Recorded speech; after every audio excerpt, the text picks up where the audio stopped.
हम बहुत लंबे अरसे से सामाजिक समस्याओं के बारे में जान रहे हैं, समझ रहे हैं। हमने सामाजिक समस्या का मूल अर्थ ये जाना कि सामाजिक समस्या से वंचित इस संसार में कोई भी समाज नहीं है। विश्व का ऐसा कोई भी राष्ट्र नहीं है जहाँ सामाजिक समस्या स्थापित ना हो, पल्लवित और पुष्पित भी होती है, जो कि बिल्कुल नहीं होनी चाहिए, परंतु मानवीय स्वभाव ही ऐसा है कि उसके भीतर विरोधात्मक स्वर समय समय पर प्रस्फुटित होते रहते हैं। लेकिन हमें ये भी समझना होगा कि जो कुछ भी सामाजिक समस्या हैं उसका व्यक्तिशय जिम्मेदार नहीं होता। समाज कुछ ना कुछ इस प्रकार के परिस्थितियों को उत्पन्न करता है कि व्यक्ति अपराध की ओर, सिर्फ अपराध ही नहीं, किसी भी प्रकार की सामाजिक समस्या में संलग्न हो जाता है। इन सारे यथार्थों से परिचित होने के बाद हमने विभिन्न प्रकार की सामाजिक समस्याओं को जाना था। आज हम एक नई सामाजिक समस्या के बारे में जानेंगे, बेरोजगारी। ये सामाजिक समस्या ऐसी है जिसका अर्थ यद्यपि मैं बताऊंगी, तथापि अगर ना भी बताऊं तो भी हम सभी भली भांति परिचित हैं कि बेरोजगारी क्या है। पर फिर वही बिंदु पुनः उत्पन्न हो जाता है कि एक सामान्य विद्यार्थी और एक समाजशास्त्र के विद्यार्थी में यहाँ अंतर होना आवश्यक है।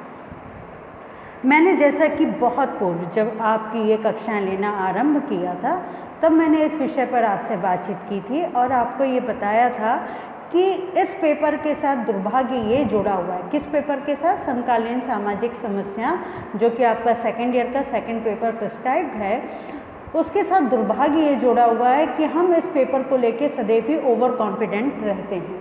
हमें लगता है ये अमुक सामाजिक समस्या हम जानते हैं, तो इसलिए अलग से इसके लिए प्रयास करने के लिए हमें कोई कदम उठाने की ज़रूरत है ही नहीं, इसके लिए हमें अलग से कोई परिश्रम करने की आवश्यकता है ही नहीं।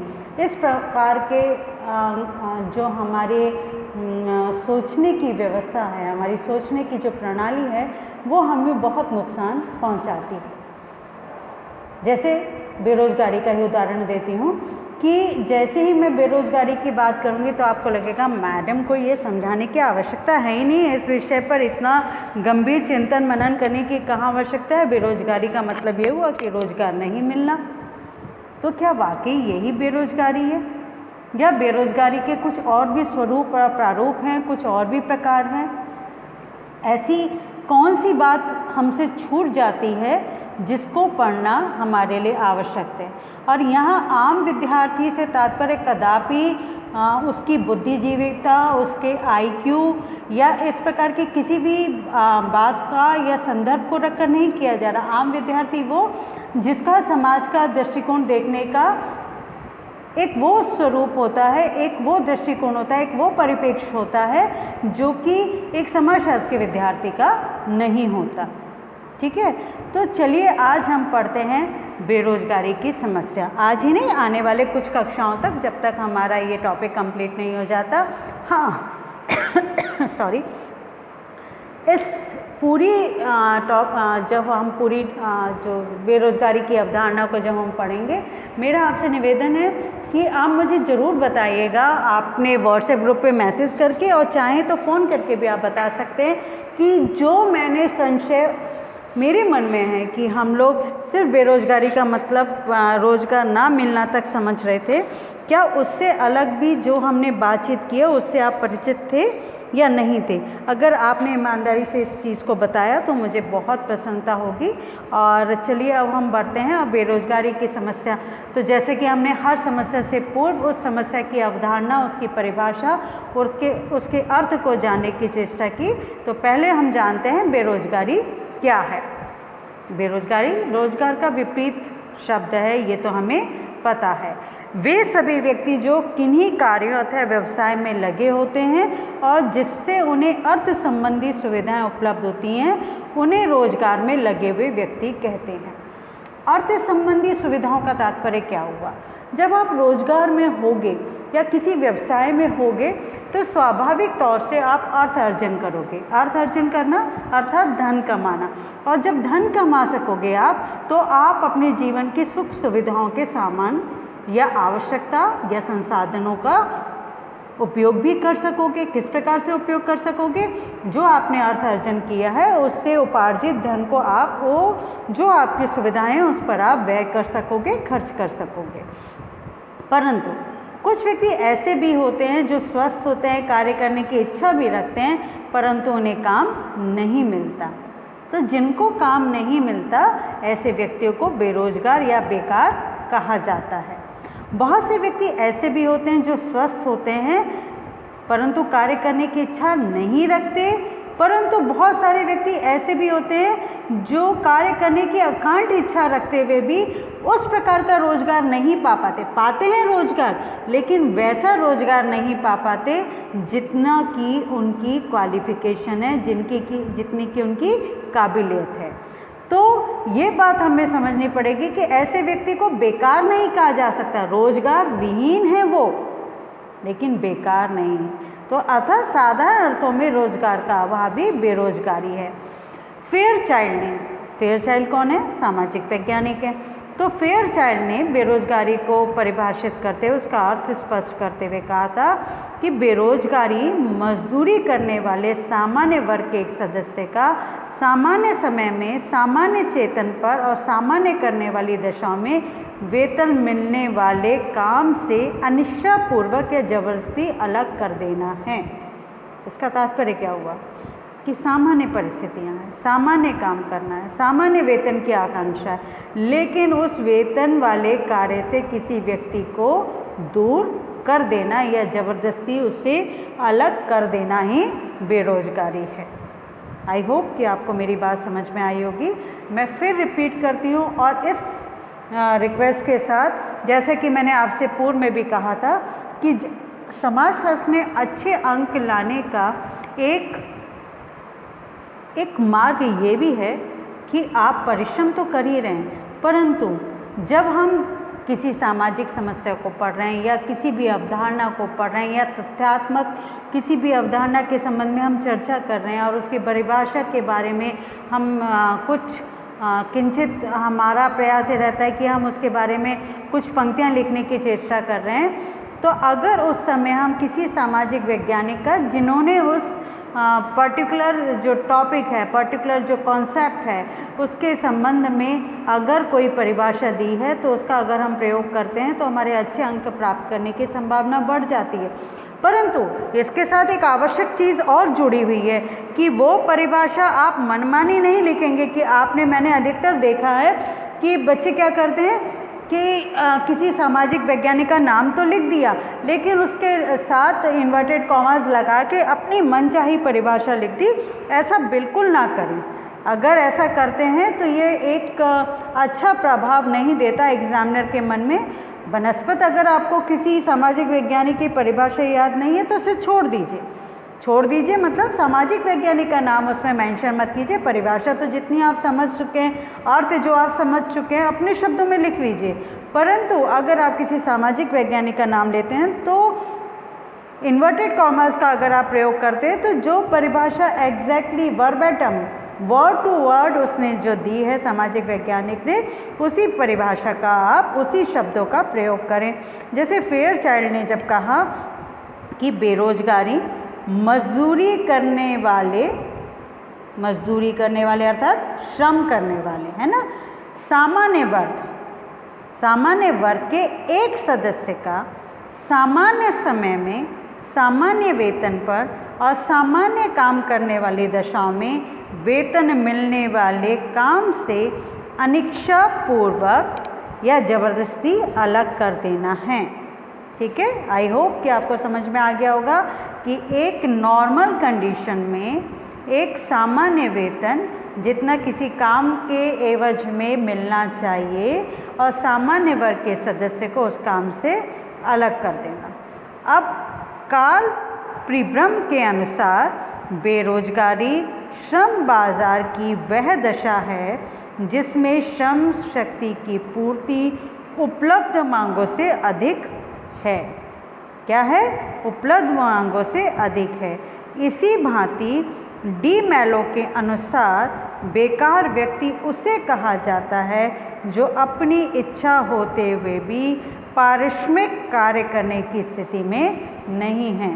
डी मैलो क्या कहते हैं कि जो बेरोजगारी है, जो बेकारी है, वो एक ऐसी अवस्था है जिसमें व्यक्ति की इच्छा है कि वो कार्य कर सके, लेकिन वो कार्य करने की स्थिति में नहीं है। ठीक है, अब ये सारी परिभाषा में डी मैलो की परिभाषा समझी, हमने फेयरचाइल्ड के द्वारा दी गई जो बेरोजगारी की परिभाषा उसे जाना। तो इन सब के आधार पर हम कह सकते हैं कि बेरोजगारी, यदि एक व्यक्ति शारीरिक एवं मानसिक रूप से काम करने योग्य है, वो काम करना चाहता है परंतु उसे काम करने का अवसर नहीं मिलता, तो वो व्यक्ति बेरोजगार कहलाएगा। बेरोजगार केवल उन्हीं व्यक्तियों को कहा जाता है जो इच्छा होते हुए भी कार्य से वंचित रहते हैं, अर्थात वेतन या मजदूरी के प्रचलित रूप पर काम करने में जो असमर्थ होते हैं। ये आर्थिक निष्क्रियता की वह स्थिति है जिसमें व्यक्ति की योग्यता, इच्छा तथा प्रयत्न के बावजूद उसे रोजगार नहीं मिलता। आप समझे इस बात को कि व्यक्ति योग्य है किसी कार्य को करने के लिए। मान लीजिए आप MA सोशियोलॉजी में हैं, आपने नेट क्लियर कर रखा है और PhD भी हैं आप, और उसके बावजूद आप जो एक कॉलेज के असिस्टेंट प्रोफेसर की रिक्वायरमेंट है उन सबको फुलफ़िल कर रहे हैं, परंतु आपके पास रोज़गार उपलब्ध नहीं है और आपको अपने परिवार को चलाने के लिए किसी पियोन की पोस्ट पर अप्लाई करना पड़ता है। ऐसा बहुत प्रायतः होता है, मैं विशेषकर अगर भारत के संदर्भ में बात करूं, ऐसा बहुत अधिक देखने को मिलता है कि एक पियोन के पोस्ट के लिए MBA किए हुए भी व्यक्ति अप्लाई करते हैं, बच्चे अप्लाई करते हैं, युवा वर्ग अप्लाई करते हैं उस पोस्ट के लिए। तो ये भी बेरोजगारी की श्रेणी में आएगा। तो बेरोजगारी वो अवस्था है जब व्यक्ति योग्य है, उसकी इच्छा है, वो निरंतर प्रयास कर रहा है, परंतु उसके बावजूद भी उसे रोजगार नहीं मिल रहा है। अब हम जानेंगे बेरोजगारी के प्रकार। तो बेरोजगारी के प्रकार में हम सबसे पहले जानेंगे कृषि बेरोजगारी। क्या है कृषि बेरोजगारी? भारत, आपको पता है, लगभग 70% के आसपास आज भी भारत की लगभग 2/3 जनसंख्या कृषि पर निर्भर है। और मुझसे भी बहुत अच्छे तरीके से आप लोग इस चीज़ को व्याख्यात कर सकते हैं कि क्योंकि आप लोगों में से जितने हमारी कक्षा के विद्यार्थी हैं, बहुतायत विद्यार्थी ग्रामीण क्षेत्रों से संबंध रखते हैं और आप और हम इस बात को भली भांति जानते हैं कि कृषि ऐसा कार्य नहीं है जो वर्ष भर होता हो। ठीक है, तो कृषि से पूरे साल रोजगार नहीं मिलता। साथ ही तकनीकी में विकास के कारण मजदूरों का स्थान मशीनें लेती जा रही हैं, इसलिए भारत में कृषि बेकारों की संख्या में निरंतर वृद्धि हो रही है। अब कृषि बेरोजगारी में पहली है प्रच्छन्न बेरोजगारी। प्रच्छन्न बेरोजगारी क्या है, चलिए देखते हैं कि ग्रामीण जनसंख्या में 1/4 अनुपात इस समस्या से पीड़ित है। प्रच्छन्न रूप से बेकार व्यक्ति वो है जो ऊपर से तो काम में लगा हुआ दिखाई देता है, परंतु अगर वह काम ना भी करे तो कुछ उत्पादन में कोई अंतर नहीं आता। इसका कारण ये है कि उसका उत्पादन में अपना योगदान शून्य के बराबर है। उदाहरणतः एक परिवार के सभी सदस्य एक खेत पर निर्भर रहते हैं, सभी थोड़ा बहुत काम करते हैं, परंतु अगर सदस्यों के व्यक्तिगत योगदान को हम देखें तो कुछ लोगों का योगदान शून्य हो जाता है और अगर 1-2 व्यक्ति कोई दूसरा व्यवसाय भी अपना लें तो उनके उत्पादन में कोई असर नहीं होता।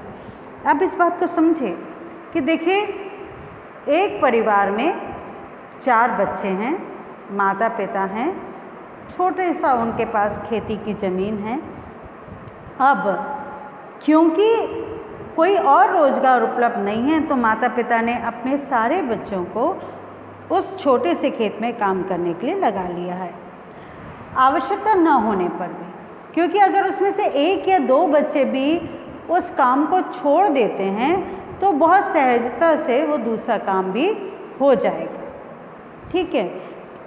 और ऐसी स्थिति में जब उनका योगदान शून्य है और वो अगर किसी दूसरी जगह जाके कार्य करने लगते हैं तो उनके योगदान की कमी महसूस नहीं होती। तो ऐसी स्थिति को प्रच्छन्न बेरोजगारी कहा जाता है। ठीक है। अब इसके बाद हम देखते हैं मौसमी बेरोजगारी। मौसमी बेरोजगारी क्या है कि देखिए, आपको पता है कि फसल की बुआई कटाई के समय अधिक व्यक्तियों की आवश्यकता होती है, लेकिन जब ये दोनों कार्य हो जाते हैं तो दूसरे महीनों में जो किसान जो कार्य करते हैं उसमें अधिक लोगों की आवश्यकता नहीं होती, जिसे सीजनल अनएम्प्लॉयमेंट कहते हैं। मौसमी बेरोजगारी को सीजनल अनएम्प्लॉयमेंट कहते हैं। तो इससे मौसमी बेरोजगारी बढ़ती है क्योंकि बुआई कटाई का मौसम ना होने के कारण अधिकतर मजदूर बेकार हो जाते हैं। अब इसके बाद हम करते हैं सामान्य बेरोजगारी की बात। इसमें क्या है? इसमें क्या है कि अब आप देखते हैं कि पहले खेत को जोतने के लिए बैल और हल का प्रयोग किया जाता था, लेकिन अब ट्रैक्टर से खेती की जाती है कई स्थानों पर। और जो काम जब एक व्यक्ति करता है किसी कार्य को, तो उसको करने के लिए जहाँ 10 व्यक्ति को की आवश्यकता होती है, वहीं अगर आप कृषि का यंत्रीकरण हो चुका है तो वो काम ट्रैक्टर अकेले 10 व्यक्तियों के बराबर काम कर लेता है। तो जनसंख्या में वृद्धि और कृषि के यंत्रीकरण के कारण सामान्य बेरोजगारी कृषि में बढ़ी है। अब इसके बाद हम बात करते हैं गैर कृषि बेरोजगारी की। ये क्या है? गैर कृषि बेरोजगारी अधिकतर औद्योगिकी केंद्रों तथा नगरों में पाई जाती है। स्वभावतः, क्योंकि नगरों में कृषि तो होती नहीं है, तो वहाँ जिस तरह की बेरोजगारी पाई जाती है उसका पहला उदाहरण हम देखेंगे चक्रीय बेरोजगारी के रूप में। क्या है चक्रीय बेरोजगारी? उद्योगों के असफल होने पर अथवा किसी उद्योग के ह्रास होने पर उत्पन्न बेरोजगारी चक्रीय बेरोजगारी कहलाती है। देखिए, कई बार उद्योगों की स्थापना होती है, उसमें लोग काम में लगते हैं, लेकिन वो उद्योग, वो फैक्ट्री बंद हो जाती है, तो उसमें जो मजदूर कार्य कर रहे हैं उनका काम छूट जाता है, तो इसे चक्रीय बेरोजगारी कहते हैं। मशीनीकरण के कारण तो ये चक्रीय बेरोजगारी बहुत अधिक बढ़ गई। जैसे मैंने आपको अभी उदाहरण बताया ट्रैक्टर का, उसी प्रकार से खेतों में, फैक्ट्री में भी यही काम होता था कि पहले किसी भी वस्तु का उत्पादन करने के लिए अगर 50 श्रमिक लग रहे हैं, तो जब वो कार्य मशीनों के द्वारा होने लगा तो 50 व्यक्तियों का काम अकेले उस मशीन के माध्यम से ही हो जाता है। तो इसलिए चक्रीय बेरोजगारी बहुत अधिक बढ़ी है। फिर उसके बाद स्थायी बेरोजगारी की बात करते हैं, तो शहरों में ये बेरोजगारी का एक प्रारूप देखने को मिलता है कि जब से औद्योगिकीकरण हुआ है, देखिए 2 चीज़ें एक साथ हुई, तो औद्योगिकीकरण हुआ, मशीनीकरण हुआ, यंत्रीकरण हुआ, और वहीं दूसरी ओर जनसंख्या भी इतनी तीव्र गति से बढ़ी कि जितने उपलब्ध संसाधन हैं वो बढ़ती हुई जनसंख्या की मांग की आपूर्ति कर पाने में सक्षम नहीं हैं। तो इसके अतिरिक्त जो बेकार ग्रामीण जनता है, क्योंकि कृषि सीजनल जो अनएम्प्लॉयमेंट है, फिर उसके बाद जनसंख्या बढ़ी है, बच्चों की संख्या अधिक है, खेत छोटे होते जा रहे हैं, सकरे होते जा रहे हैं, तो गांव के लोग कहाँ जाएं कमाने के लिए, तो शहरों की तरफ आ जाते हैं। तो इस तरह की जो पूरी की पूरी एक व्यवस्था है कि एक तरफ औद्योगिकीकरण हुआ है, दूसरी तरफ जनसंख्या बढ़ रही है, तीसरी तरफ जो ग्रामीण जगहों में जो युवा हैं जो खेती नहीं कर पा रहे हैं, तो वो सारे के सारे लोग भी शहरों की तरफ आते हैं। तो ऐसी स्थितियों में लोग नौकरी से वंचित हो जाते हैं, रोजगार से वंचित हो जाते हैं। जैसे हमने कृषि में ग्रामीण क्षेत्रों में मौसमी बेरोजगारी की बात की, वैसे ही शहरों में भी मौसमी बेरोजगारी की हम बात करते हैं। जैसे एक उदाहरण देती हूँ, बर्फ़ की फैक्ट्री में बहुतायता उत्पादन गर्मियों में होता है, कूलर बनाने वाली फैक्ट्रियों में बहुतायता उत्पादन गर्मियों में होता है। तो बाद में जब गर्मियों का मौसम, सर्दियों का मौसम आ जाता है, तो इस प्रकार के उत्पादन बंद हो जाते हैं। तो इस प्रकार के उत्पादन में जो लोग लगे हुए हैं वो बेरोजगार हो जाते हैं। इसी प्रकार से कोयले की खान बरसात में बंद हो जाती हैं। तो बेरोजगारी यहाँ ये जिस प्रकार से ग्रामीण क्षेत्रों में हम बेरोजगारी की बात करें, वैसे ही शहरों में भी मौसमी बेरोजगारी होती है। उसके बाद हम बात करते हैं शहरी क्षेत्रों में शिक्षित तथा यांत्रिक बेरोजगारी के स्वरूप को। तो उच्च शिक्षा के विकास से शिक्षित व्यक्तियों की संख्या में निरंतर वृद्धि हो रही है, जैसे कि अभी मैंने आपको बताया ही था। तकनीकी शिक्षा प्राप्त किए व्यक्तियों की संख्या भी निरंतर बढ़ती जा रही है। एक ऐसा शिक्षित वर्ग बनता जा रहा है जो कार्य क्षमता रखता है, परंतु कोई उपयुक्त कार्य नहीं मिल पाता। तो शिक्षित वर्ग में बेरोजगारी आज भारत ही नहीं अपितु संपूर्ण विश्व व्यवस्था में है। आज ही मैं समाचार पत्र में पढ़ रही थी कि इंग्लैंड में, ब्रिटेन में बेरोजगारी की दर यकायक बढ़ गई है। अब जो वर्तमान जो कोरोना काल है, फैक्ट्रीज बंद हो गई हैं, अर्थव्यवस्था चरमरा गई है, इस समय बड़ी से बड़ी अर्थव्यवस्था भी ढहने लगी है। सिर्फ भारत जैसे विकासशील देश की हम बात नहीं कर रहे, अमेरिका, ब्रिटेन, फ्रांस, जर्मनी जैसे विकसित देशों की भी बात कर रहे हैं, जहाँ बेरोजगारी बहुत अधिक बढ़ गई है। तो मैंने जैसे आरंभ में ही आपको कहा था कि बेरोजगारी तो वो भी है कि जहाँ MBA किया हुआ बच्चा एक चपरासी की नौकरी कर रहा है, क्योंकि उसे अपना जीविका उपार्जन करना है। इसके बाद हम देखते हैं कि भारत में पिछले कुछ दशकों में शिक्षित बेरोजगारी बहुत अधिक बढ़ी है, और इसका कारण, और ये सरकार के लिए बड़ा चिंता का विषय बना हुआ है, और इसका कारण क्या माना जाता है? दोषपूर्ण शिक्षा व्यवस्था को।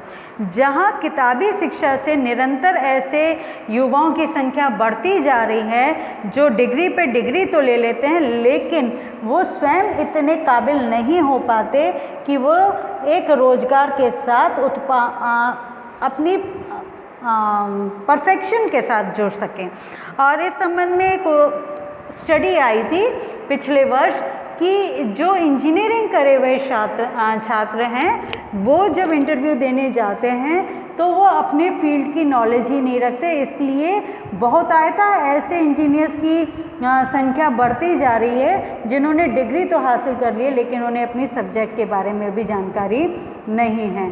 तो शिक्षित बेरोजगारी को दूर करने का एकमात्र उपाय जो शिक्षा की दोषपूर्ण प्रणाली को समाप्त करना है, और ऐसी शिक्षा व्यवस्था का ऐसी शिक्षा व्यवस्था को समाज में स्थापित करना है जहां युवा रोजगार पाने की अपेक्षा रोजगार देने वाली व्यवस्था से जुड़ सके। ठीक है, अब शिक्षित बेरोजगारों को दूर करने के लिए कुछ उपाय हम बताए जाते हैं। वो हैं कि बेकार शिक्षितों को उद्योग धंधे स्थापित करने के लिए ऋण देना चाहिए। जो ये बात अभी लगातार पिछले 15-20 वर्षों से सरकार, और जब आपको पता है, याद होगा कि मैंने निर्धनता की समस्या पे एक बहुत लंबा और गहन चिंतन किया था। तो मैंने निर्धनता को दूर करने के लिए स्वतंत्रता के बाद सरकार की जो विभिन्न योजनाएं उनके संबंध में चर्चा की थी, और हमने तब ये जाना था कि बेरोजगारी और निर्धनता आपस में एक दूसरे से अंतर संबंधित हैं। तो ये स्वभावतः सरकार द्वारा, राज्य सरकार द्वारा, केंद्र सरकार द्वारा निरंतर ये प्रयास किया जाता रहा है कि अलग अलग योजनाओं के माध्यम से, चाहे वो पंचवर्षीय योजनाएं हैं तो या फिर और अन्य योजनाएं हैं, उन योजनाओं के माध्यम से युवाओं को रोजगार देने के लिए प्रयास करने हेतु ये व्यवस्था भी की जाती है कि बैंकों से ऋण जो ये रोजगार करना चाहते हैं वह उनको उपलब्ध कराया जाए।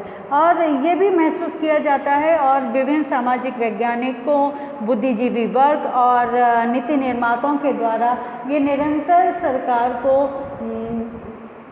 सजेशन दिया जाता है कि आप इस प्रकार की व्यवस्था, शिक्षा में इस प्रकार की व्यवस्था को उत्पन्न करें जो बुनियादी शिक्षा को बढ़ाए।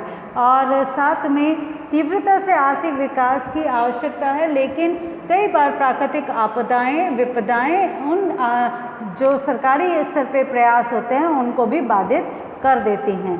तो ये सारी व्यवस्थाएं ऐसी हैं। फिर उसके बाद हम बात करते हैं संरचनात्मक बेरोजगारी की, कि कई उद्योग जो पहले से बहुत अधिक महत्वपूर्ण होते थे अब उनकी महत्ता कम हो रही है, दूसरे उद्योगों की महत्ता अधिक हो रही है।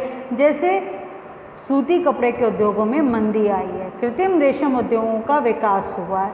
तो कई बार इस तरह की जब व्यवस्थाएं हम देखते हैं तो हमें ये महसूस होता है कि ये संपूर्ण व्यवस्था कुछ इस प्रकार की है जहां व्यक्ति को निरंतर प्रयास करने की आवश्यकता होती है। तो हमने 5 प्रकार के प्रकारों को देखा। 5वां प्रकार हमने देखा संरचनात्मक बेरोजगारी, चौथा हमने देखा था शिक्षित तथा यांत्रिक बेरोजगारी, तीसरा हमने देखा मौसमी बेरोजगारी, दूसरा हमने जाना था स्थायी बेरोजगारी, और इससे पूर्व हमने जाना था स्थायी बेरोजगारी से पूर्व हमने जाना था चक्रीय बेरोजगारी। ये 5 प्रकार की बेरोजगारी हमने नगरीय समाज के संबंध में जानी थी, और ग्रामीण समाज के संबंध में हमने जो बेरोजगारी के स्वरूपों को जाना था वो था मौसमी बेरोजगारी, सामान्य बेरोजगारी और प्रच्छन्न बेरोजगारी। तो बच्चों, आज हमने बेरोजगारी की अवधारणा के प्रथम चरण को जाना कि बेरोजगारी क्या है। आने वाली कक्षा में हम बेरोजगारी के संबंध में और अधिक अपने ज्ञानवर्धन को अग्रसर करेंगे, और आपसे मैं यही पुनः निवेदन करूंगी कि समय बहुत तीव्र गति से निकल रहा है, तो अब आप अपना प्रयास, अपनी शिक्षा, आपके जो यूनिवर्सिटी सिलेबस है उसकी ओर थोड़ा सा अपना ध्यान इंगित करें। अपनी तमाम व्यस्तताओं के बावजूद भी आपको आपके कॉलेज का जो यूट्यूब चैनल है उसमें जो भी लेक्चर अपलोड किए जा रहे हैं उन्हें ध्यान से देखें, सुने, समझने का प्रयास करें। अगर आपको कहीं कोई भी परेशानी है तो हमेशा की तरह मैं उस बात को दोहराना चाहूँगी, आप अपने व्हाट्सएप ग्रुप पे अपनी समस्याओं को डाल सकते हैं। इस वीडियो को अपलोड करने के थोड़े समय पश्चात ही मैं आपको इसके PDF नोट्स भी उपलब्ध करा दूंगी, इस आशा के साथ कि आप उस PDF नोट्स को खोल के देखेंगे, पढ़ेंगे, और कहीं कोई समस्या होगी तो आप बेझिझक पूछिए और निरंतर प्रयास करते रहिए, क्योंकि आपका जो ये सोशल इश्यूज़ का जो टॉपिक है इसमें बहुत सारे छोटे बहुत सारे टॉपिक्स हैं, इसलिए 2 नंबर के जो 2 अंकों के प्रश्न हैं, 4 अंकों के प्रश्न और 20 अंकों के जो प्रश्न हैं उनकी बहुत अधिक वैरायटी हो जाती है, बहुत अधिक पूछने की संभावना बढ़ जाती है। तो आपको अपने पूरे सिलेबस को बहुत ध्यान से पढ़ना पड़ेगा, समझना पड़ेगा, और हम निरंतर ये प्रयास करेंगे कि एक सही समय पर आपका पूरा कोर्स कंप्लीट हो जाए, लेकिन बिना आपके सहयोग के हमारा हर प्रयास अधूरा रहता है। इस आशा के साथ आज की कक्षा हम समाप्त करते हैं कि आप इस वीडियो को बहुत ध्यान से देखेंगे। Thank you so much.